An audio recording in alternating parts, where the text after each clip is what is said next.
শুধু দর্শক বন্ধু, আপনারা দেখছেন একে নিউজ বাংলা। সঙ্গে রয়েছেন ক্যানিং পূর্ব তৃণমূল কংগ্রেস প্রার্থী বাহারুল ইসলাম। ক্যানিং পূর্বের তৃণমূল কংগ্রেস কর্মী সমর্থকরা বলছেন যে বাহারুল ইসলাম সাহেব এই জায়গা থেকে জিতবে। জেতার আত্মবিশ্বাস ক্যানিং পূর্ব বিধানসভায়। আত্মবিশ্বাস আর কি বলবো, শুধু সময়ের অপেক্ষা। আগামী 4 মে আমাদের প্রার্থী বাহারুল ইসলাম তিনি লক্ষাধিক ভোটে জিতবে, শুধু তার সার্টিফিকেটটা নেওয়ার অপেক্ষায়। আইএসএফ এর এখানে কিছু নেই, পায়ের তলায় মাটি নেই। এই কথা বলার অনেক যুক্তি রয়েছে। এক দশক ধরে ক্যানিং পূর্বে বিরোধীদের কোনো অ্যাক্টিভিটি আমরা দেখিনি। সমস্ত পঞ্চায়েত বিনা প্রতিদ্বন্দ্বিতা জিতেছে, সমস্ত পঞ্চায়েত সমিতি বিনা প্রতিদ্বন্দ্বিতা জিতেছে। একমাত্র জেলা পরিষদ যেটা মোক্তার শেখ সাহেব জিতেছে, তার বিরুদ্ধে বিজেপি ক্যান্ডিডেট হয়েছিল এবং মোক্তার শেখ হাসতে হাসতে জিতেছে। ক্যানিং পূর্ব যারা তৃণমূল কর্মী সমর্থক রয়েছে তারা বলছেন যে আমাদের প্রার্থী বাহারুল ইসলাম হাসতে হাসতে জিতবে। কিন্তু প্রার্থী বাহারুল ইসলাম কতটা কনফিডেন্ট, তিনি কি ক্যানিং পূর্বের যারা তৃণমূল কংগ্রেস কর্মী সমর্থক রয়েছে তাদের সঙ্গে একমত? শুনুন অবশ্যই। 100% মনে করি, কারণ ক্যানিং পূর্বের মাটি মমতা বন্দ্যোপাধ্যায়ের একটা উর্বর মাটি।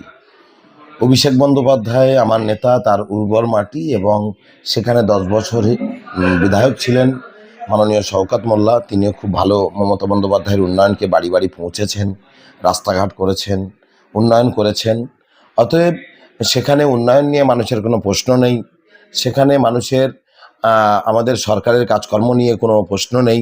সেখানে মানুষ মমতা বন্দ্যোপাধ্যায়ের সাথে আছে, মমতা বন্দ্যোপাধ্যায়ের উন্নয়নের সাথে আছে। শওকত মোল্লা সাহেব যে উন্নয়নের ধারা ক্যানিং পূর্বে অব্যাহত রেখেছেন, সেই উন্নয়নের ধারাকে আপনিও অব্যাহত রাখবেন? ডবল হবে, কারণ শওকত মোল্লা সাহেব তো ভাঙড়ে প্রার্থী হচ্ছেন, ভাঙড় থেকে তিনি জিতবেন। অতএব সেখানকার তিনি ভূমিপুত্র এবং আমি সেখানকার বিধায়ক হচ্ছি, আমি ভাঙড়ের ভূমিপুত্র। অতএব আমরা ভাঙড় ক্যানিং একটা নতুন রূপ দেব। মমতা বন্দ্যোপাধ্যায় এবং অভিষেক বন্দ্যোপাধ্যায়ের ওপর আমাদের আস্থা রয়েছে। আমি এবং মাননীয় শওকত মোল্লা একসঙ্গে যৌথভাবে কাজ করব।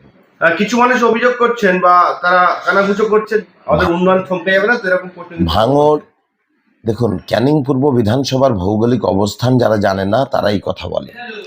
ক্যানিং পূর্ব বিধানসভার ভাঙড় 1 নম্বর ব্লকের 6টা অঞ্চল ক্যানিং পূর্ব বিধানসভার অন্তর্গত। আমি এই ব্লকেরই বাসিন্দা এবং এই ব্লকের 1 থানার অন্তর্গত মানুষ আমরা ছিলাম। একসঙ্গে আমরা সংগঠন করেছি, পঞ্চায়েত ভোট আমাদের একসঙ্গে করতে হয়।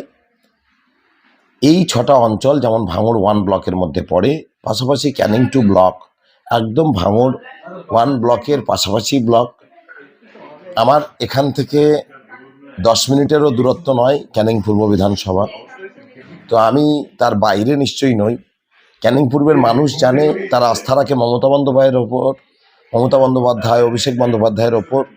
এবং তাঁরা যখন আমাকে বিশ্বস্ত মনে করেছেন, আমাকে ওখানে প্রার্থী করেছেন, নিশ্চিতভাবে তাঁদের বিশ্বাসের আমি মর্যাদা রাখবো এবং ক্যানিং পূর্ব বিধানসভার মানুষের আমি মর্যাদা রাখবো, বিশ্বাস রাখবো। ক্যানিং পূর্ব বিধানসভা 10 বছর ধরে আমরা বিরোধীদের কোনো অ্যাক্টিভিটি দেখিনি।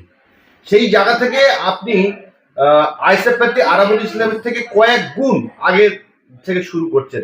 বিষয়টা হচ্ছে যে, দেখুন, যে আমার প্রতিপক্ষ প্রার্থী আইএসএফ বাম সমর্থিত, এটাই বাম সমর্থিত, সিপিআইএম সমর্থিত যে লোকটা সিপিআইএমের মানুষদের ওপর যেভাবে অত্যাচার করেছে, যেভাবে তাদের ওপর নিপীড়ন চালিয়েছে, ব্যক্তি স্বার্থে, নিজের ধনসম্পদ বাড়াবার স্বার্থে, এটা কোনো দলীয় স্বার্থ ছিল না। রেজ্জাক সাহেবের মতন লোককে যেভাবে কোমরে লাথি মেরেছে, যেভাবে 40টা গাড়িতে আগুন লাগিয়ে দিয়েছে, সেখানকার মানুষ তো তারা সিপিআইএম মানুষ ছিলেন। সেই সিপিআইএমের সমর্থন আইএসএফ পাবে বলে আমি 1 ইঞ্চিও মনে করছি না। আরাবুল ইসলাম প্রচারে গেছিল, দেউলিটিয়ে অপ্রীতিকর ঘটনা ঘটেছে। আবার আজকে নওশাদ সিদ্দিকী জাতীয় জীবন তোলার চৌমাথা প্রোগ্রাম আছে, কোনো অপ্রীতিকর ঘটনা ঘটেছে? দেখুন, আমাদের পক্ষ থেকে কোনো ঘটনাই ঘটছে না, ও ঘটাচ্ছে। দেখবেন আরাবুল ইসলাম নামটার সাথে সাথে ভাঙড়ে যত গণ্ডগোল অশান্তির নামটা জড়ায়। একটা প্রতিশব্দ থাকে না, একটা সমর্থক শব্দ থাকে না, সেরকম একটা সমর্থক শব্দ।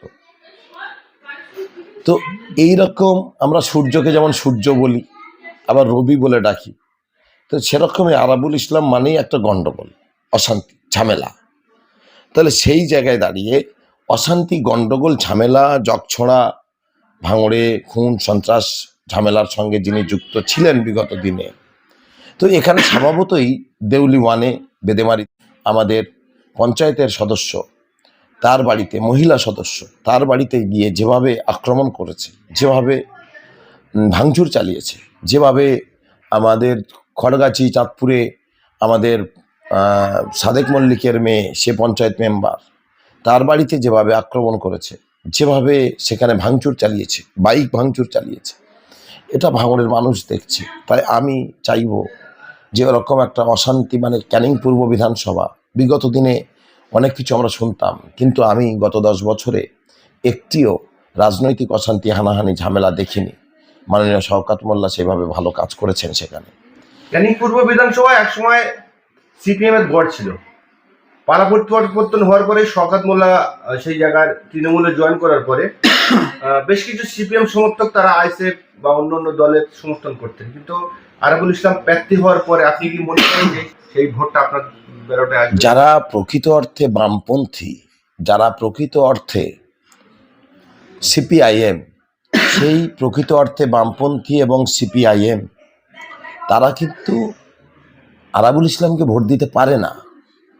কারণ বামপন্থীরা শ্রমিকের কথা বলে, গরিবের কথা বলে, মালিক শ্রেণীর বিরুদ্ধে কথা বলে, অসহায় মানুষের পাশে থাকে। আজকে সেই বামপন্থীরা তাদের চরিত্র হারিয়েছে, সেটা এখন মমতা বন্দ্যোপাধ্যায় করছেন, সেটা এখন করছেন অভিষেক বন্দ্যোপাধ্যায়। সেই কারণেই তো ক্যানিং পূর্বের দীর্ঘদিনের মন্ত্রী বিধায়ক মাননীয় রেজ্জাক সাহেব মমতা বন্দ্যোপাধ্যায়ের পথকে পাথেয় করে তিনি তৃণমূল কংগ্রেসে এসেছিলেন এবং লাস্ট 5 বছর তিনি বিধায়ক মন্ত্রী ছিলেন। অতএব ভাঙড় থেকে তিনি নির্বাচিত হয়েছিলেন। তাই ক্যানিং পূর্বের মানুষ যারা সিপিআইএম, যারা প্রকৃত অর্থে এলাকার মঙ্গল চান, এলাকার উন্নয়ন চান, এলাকার উন্নতি চান, সেই মানুষগুলোই আজকে কিন্তু তারা তৃণমূলকে ভোট দেবে বলে আমার সঙ্গে কমিটমেন্ট করেছেন। তাই আমি তাদের কৃতজ্ঞতা জানাই। দাদা, একেবারে আর 1-2 দিনের মধ্যে আপনাদের প্রচার শেষ হতে চলেছে। একেবারে যে আরাবুল ইসলাম আইএসএফ এর প্রার্থী, একদিকে বাহারুল ইসলাম, তাহলে এই যে প্রচার থেকে একেবারে কেমন সাড়া পাচ্ছেন? আপনারা তো সাংবাদিক, আপনারা এলাকায় ঘুরছেন, আপনারা আমার প্রতিপক্ষ প্রার্থীর প্রচার দেখছেন, র্যালি দেখছেন, আমার প্রচার র্যালি দেখছেন। এই প্রচণ্ড দাবদাহে গরমের মধ্যে মানুষ সারি সারি দাঁড়িয়ে রয়েছে, বাইকে করে মানুষ, আমি তাদেরকে ডাকছি না, তারা অটোমেটিক্যালি পিছনে চলে আসছে, আবেগের সঙ্গে তারা ঘুরছে। এই আবেগ থেকে আমি বলতে পারি মমতা বন্দ্যোপাধ্যায়ের সঙ্গে, তৃণমূল কংগ্রেসের সঙ্গে সাধারণ মানুষ আছে, ক্যানিং পূর্বের মানুষ আছে, অভিষেক বন্দ্যোপাধ্যায়ের সঙ্গে আছে, এবং উন্নয়নটা 100% হবে।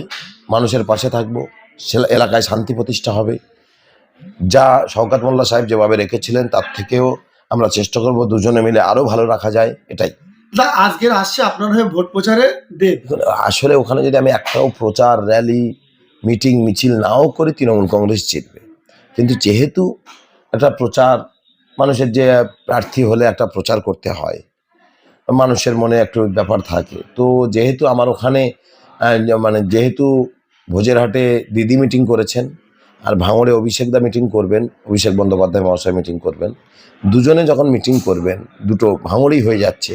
সেই কারণে ওখানে একটা স্টার ক্যাম্পেনার যিনি আছেন, আমাদের তো 3 সাংসদ, আমাদের দলেরই সাংসদ, অতএব তিনি আমাদের একজন অভিনেতা এবং সাংসদ, তাই তিনি আমার ওখানে আসছেন ক্যানিং পূর্ব বিধানসভায়। সেটা সন্ধ্যা থেকে সন্ধ্যালিয়া পর্যন্ত বিকেল 4টায় হবে। আপনাদের সকলে আসার আহ্বান রাখছি। শওকত মোল্লার ডেরায় একদম জীবন জেলায় আজকের আরাবুলের হয়ে নওশাদ সিদ্দিকী সভা করছে, কতটা ইফেক্ট ফেলবে? ওখানে গেলেই আপনারা বুঝতে পারবেন কতটা ইফেক্ট পড়ে কি পড়ে না।